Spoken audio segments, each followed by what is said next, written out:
Bapak, Ibu, Saudara-saudari yang terkasih, sekali lagi selamat pagi. Kalau kita tadi barusan mendengarkan bacaan Injil, kisah ini sebenarnya diawali dengan banyak orang mengagumi bait Allah. Jadi bagaimana bait Allah itu dibangun di atas batu-batu yang dalam tanda petik buatan manusia.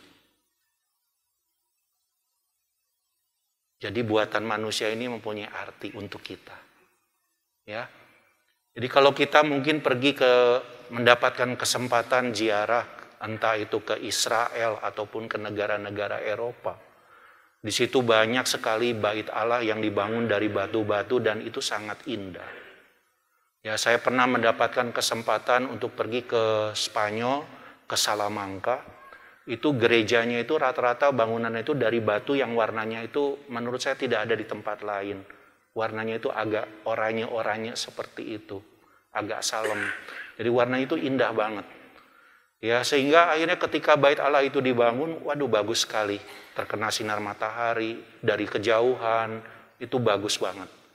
Ya, kita bisa mengagumi sama seperti yang diceritakan di dalam Injil pada pagi hari ini. Orang mengagumi bait Allah. Ya, tetapi Yesus mengingatkan kita pada hari ini bahwa bait Allah buatan manusia itu suatu hari akan diruntuhkan, terutama bait Allah yang di Yerusalem. Dan kita mengerti bahwa dalam sejarah gereja pada abad ke-70 bait Allah di Yerusalem itu diruntuhkan. Dengan kata lain, apa yang dikatakan oleh Tuhan Yesus kurang lebih 2000 tahun yang lalu tergenapi pada abad ke-70 dengan runtuhnya bait Allah di Yerusalem. Tetapi peristiwa ini justru menyadarkan kepada kita bahwa bukan hanya bait Allah yang Yesus mau maksudkan adalah bukan hanya bait Allah yang Yesus mau bangun, bukan hanya bait Allah buatan manusia. Tetapi yang mau Yesus bangun adalah tubuhnya sendiri. Ya, gereja sebagai tubuh Kristus. Ya, karena itu ketika kita semua ada di tempat ini, berada dan bersekutu bersama di tempat ini, kita disadarkan bahwa kita juga adalah bagian dari gereja, bagian dari tubuh Kristus itu sendiri. Tetapi pembicaraan ini Bapak Ibu Saudara-saudari yang terkasih dilanjutkan dengan pertanyaan bagaimana mereka bertanya akhirnya suatu hari nanti. Lalu mereka bertanya dalam kacamata tentu saja dalam kacamata manusiawi. Kapan hal itu terjadi? Ya, kita juga seringkali bertanya. Kalau misalnya sudah melihat tuh ada gempa. Kemarin baru ada gempa, ya. Kerasa nggak di tempat ini bagi para peserta retret? Ya, kemarin ada gempa kurang lebih 4,9 skala Richter. Ya, mungkin saya Romo Valen dan satu suster sedang makan bersama di pertapaan kami dan kami merasa ada goyang-goyang. Karena waktu itu kaki saya sedang bergoyang jadi saya tidak terasa gempa. Ya, tetapi suster sama Romo Valen itu terasa nggak ada gempa? Enggak tuh, kaki saya lagi goyang-goyang ya. Jadi, lalu ketika kita berbicara soal gempa, ketika kita bicara juga soal kejadian-kejadian yang dalam tanda petik di luar pikiran kita, dalam tanda petik di luar kemampuan kita, tetapi itu terjadi, ya, seperti gempa tadi, terus kemudian tsunami, kemudian apalagi lah pokoknya kejadian-kejadian alam, bahkan mungkin yang kita alami di dalam kehidupan kita sehari-hari. Penderitaan yang kita alami. Yang tidak pernah kita pikirkan sebelumnya. Ya, yang tidak pernah kita pikirkan sebelumnya. Tetapi itu terjadi. Ya, sehingga kita berpikir dan bertanya.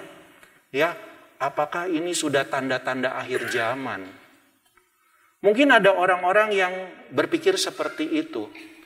Tetapi mungkin ada juga orang lain yang tidak terlalu, dalam tanda petik, tidak terlalu peduli ya dengan semuanya itu. Romo, saya tidak peduli dengan semuanya itu. Yang penting apa? Yang penting apa yang saya suka, itulah yang saya lakukan. Kalau saya suka makan, saya makan setiap hari. Dan saya tidak pusing dengan keadaan apapun yang terjadi di dunia ini. Hidup hanya sekali, Romo. Nikmatilah sepuas-puasnya. Ya, apakah ini benar atau tidak, itu kembali ke hati nurani kita masing-masing. Ya, kembali ke hati nurani kita masing-masing. Kemudian ada juga pendapat atau pandangan, Romo, saya memang percaya kepada Yesus, tetapi saya tidak percaya kepada gereja. Ya, lalu apa? Lalu karena saya tidak percaya kepada gereja, saya percaya kepada Yesus. Yesus kan mengajarkan saya untuk berbuat baik. Sehingga itulah yang saya lakukan. Yang penting saya berbuat baik. Saya tidak menyusahkan orang. Saya tidak menyusahkan tetangga-tetangga saya. Saya tidak menyusahkan teman-teman kerja saya. Saya lakukan perbuatan baik saja. Apakah itu cukup? Jawab dengan hati nurani kita masing-masing. Tetapi Bapak Ibu saudara-saudari yang terkasih, kita semua yang ada di sini adalah pengikut Kristus. Kita punya iman dan kepercayaan kepada Kristus. Ini yang penting. Ya, kenapa saya katakan penting? Karena kita punya iman dan kepercayaan kepada Kristus, tentu kita meneladani Kristus sebagai jalan, kebenaran, dan hidup saya. Saya percaya kepada Kristus karena di dalam Kristus ada keselamatan yang dijanjikannya dan itu diberikan untuk hidup saya.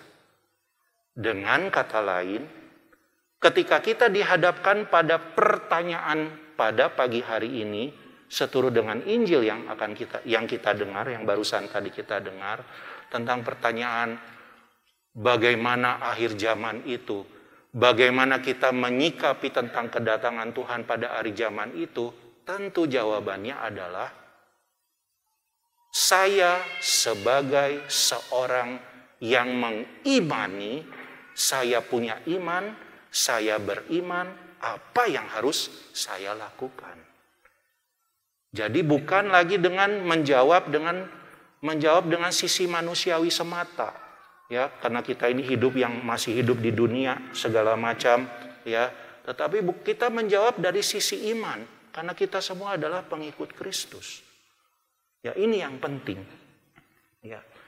Sehingga apa yang harus kita lakukan di sini ketika kita diminta untuk mencari jawabannya? Saya cuma mengambil kisi-kisi dari apa yang dikatakan oleh Yesus di dalam Injil pada pagi hari ini. Yang pertama, Yesus mengajak kita untuk waspada dan berjaga-jaga. Poin pertama. Dan dia mengatakan, waspadalah supaya kamu jangan disesatkan. Ada banyak pandangan-pandangan yang dalam tanda petik tidak sesuai dengan iman kita. Dan disitulah kita perlu waspada. Dan di hadapan pandangan-pandangan yang tidak sesuai dengan iman kita itu, kita harus tetap berjaga-jaga karena kita ini adalah manusia yang lemah dan rapuh. Mudah saja kita terseret dengan pandangan yang menyesatkan itu. Dengan kata lain, kita perlu mengandalkan Tuhan. Kita perlu berdoa, kita perlu berjaga-jaga. Dan di hadapan kapan akan terjadi kedatangan Tuhan yang kedua kalinya itu, kita tidak tahu kapan itu akan terjadi. Sama saja ketika kita melihat kematian kita. Kita tahu bahwa suatu hari nanti kita akan mati. Tetapi kapan waktunya kita pun tidak tahu. Bisa saja orang yang sedang sakit, dalam tanda petik sakit keras, mengalami penderitaannya. Tetapi Kita tidak tahu, bisa saja orang itu mengalami mujizat Tuhan dan disembuhkan. Dia diberi kesempatan untuk hidup. Tidak tahu dalam tanda petik kapan dia akan mati. Tetapi selama dia diberi nafas kehidupan, Tuhan Yesus di dalam Injilnya pada pagi hari ini mengajak kita untuk waspada dan berjaga-jaga. Hal yang kedua, Yesus berbicara tentang situasi kaos yang akan terjadi di mana-mana, yang mendahului akhir zaman.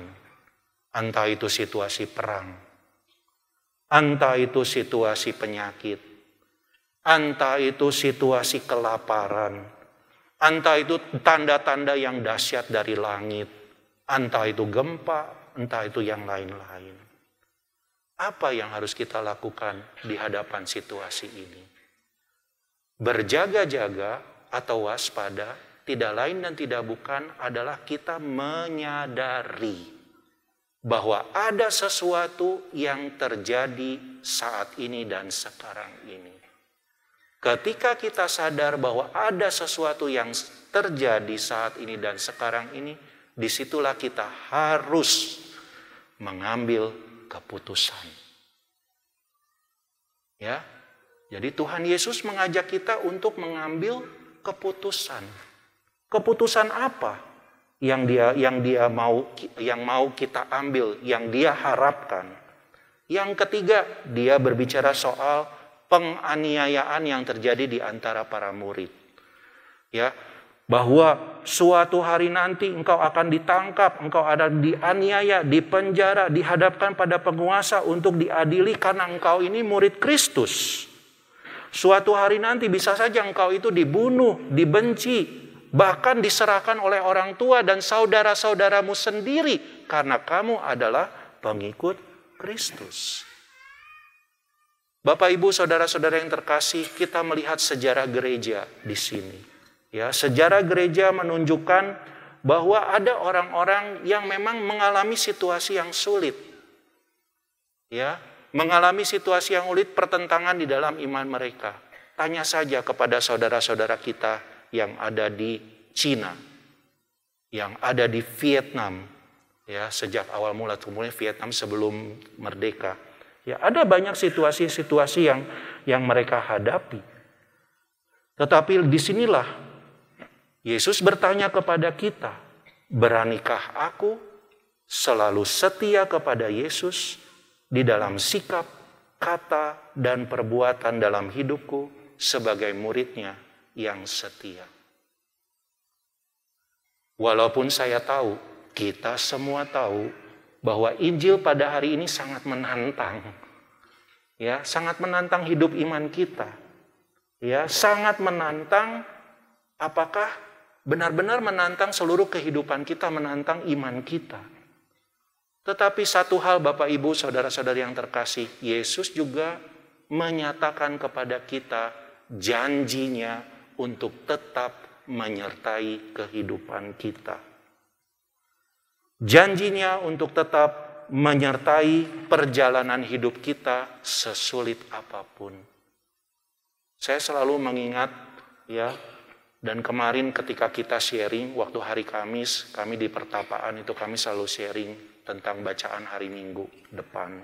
Ya, lalu saya di situ mengatakan, saya mengingat apa yang diungkapkan oleh pemazmur di dalam Mazmur 23. Sekalipun aku harus berjalan di lembah yang kelam, tetapi aku tidak takut bahaya, sebab Engkau besertaku. Ya, bahkan kita sampai di jurang maut pun, ya. Seorang pemazmur mengajarkan kepada kita, mengingatkan kita, menyadarkan kita akan penyertaan Tuhan di dalam kehidupan kita. Kita hadir di tempat ini, saat ini dan sekarang ini di dalam perayaan Ekaristi. Tentu kita menyadari bahwa Dia hadir di dalam Ekaristi. Setelah komuni nanti akan ditahtakan sakramen Maha Kudus dan kita menyadari Dia hadir di hadapan kita Dia menyertai di dalam setiap situasi kehidupan kita saat ini. Bapak, Ibu, saudara-saudari yang terkasih, sebagai penutup di dalam Injil, Yesus mengatakan, kalau kamu bertahan di dalam iman, kamu akan hidup. Apa yang dimaksud di sini?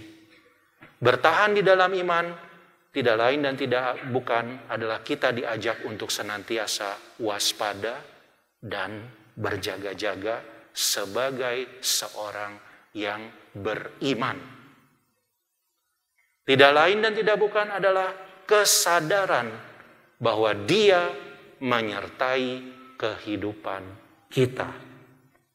Tetapi jauh lebih dari itu, seturut dengan bacaan kedua juga Santo Paulus juga mengingatkan kepada kita, di dalam kesadaran akan penyertaannya, kita juga melakukan apa yang dikerjakan Allah dalam kehidupan kita, yaitu rancangan keselamatan.